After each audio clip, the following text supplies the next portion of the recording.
السلام علیکم ورحمۃ اللہ وبرکاتہ۔ دوستو، آج ہم بات کریں گے شب برات کے بارے میں۔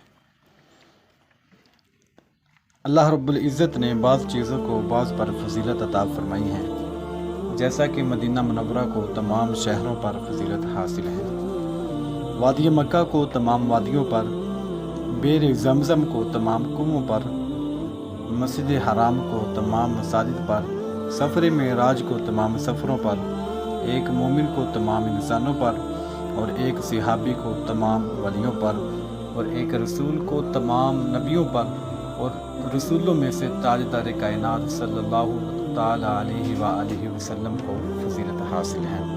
اسی طرح اللہ رب العزت وحدہ لا شریک نے بعض دنوں کو بعض پر فضیلت عطا فرمائی ہے، جیسا کہ جمعۃ المبارک کو، باقی تمام دنوں پر، لیلۃ القدر کی رات کو باقی راتوں پر، اور شب برات کی رات کو تمام راتوں پر فضیلت حاصل ہے۔ شب برات، اس کا معنی ہے دوزخ سے آزادی، یعنی اس رات کے اندر اللہ کے محبوب علیہ السلام نے فرمایا کہ اللہ تعالیٰ اس رات کے اندر لاتعداد انسانوں کو جہنم سے آزادی عطا فرماتا ہے، اور رسول اللہ صلی اللہ تعالیٰ علیہ وآلہ وسلم نے فرمایا کہ اس رات کے اندر قبیلہ بنو کلب کی بکریوں کے بالوں کی تعداد کے برابر اللہ تعالیٰ میری امت کی بخشش فرماتا ہے۔ اور حضرت ابن عباس رضی اللہ تعالیٰ عنہ سے روایت ہے کہ اس رات میں ایک سال سے دوسرے سال کے تمام معاملات لکھ لیے جاتے ہیں، اور نبی کریم علیہ السلام نے فرمایا کہ 5 راتیں ایسی ہیں جن میں دعائیں رد نہیں ہوتی۔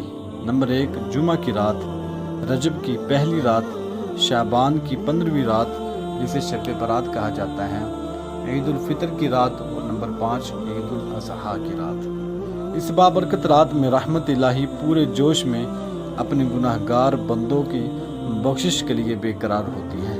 آپ سب دوست احباب اس رات کو عبادت کریں، تلاوت قرآن کریم کریں، نماز ادا کریں، نوافل ادا کریں، اور درود پاک کی کثرت کریں۔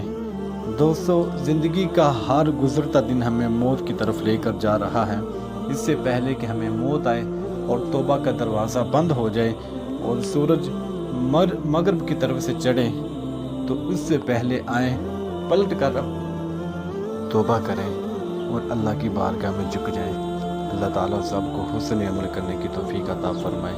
ناظرین، اگر آپ کو ہماری یہ ویڈیو اچھی لگی ہو تو ہمارے چینل کو سبسکرائب کریں اور آگے لوگوں تک شیئر کیجیے۔